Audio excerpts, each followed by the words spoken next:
गुजरात के गोधरा इलाके में एक मुस्लिम नौजवान को ज़बरदस्ती से जय श्री राम कहने पर मजबूर किया गया।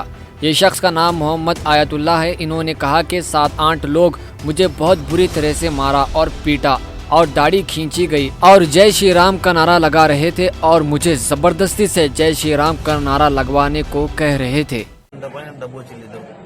बीजा बीजा 4-5 जना बीजा आया 6-7 जने मैंने माथा में मार ज करी पछी मारी कोई पास बीजू कई करू और एक जना पास गन पण हती गनना माथा में पाछळनो खूनो मार करे मारी पास जय श्री राम ना नारा बोलावता था और मारी डायरी पकड़ी मारा बाल खेंचता था।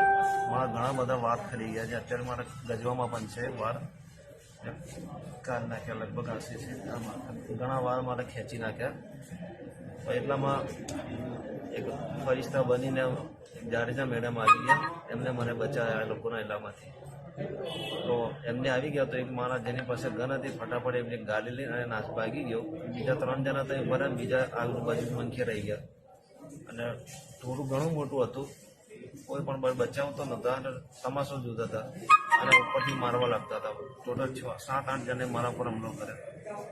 શું નામ था? મારું નામ મોહમ્મદ અતાઉલ્લાહ છે।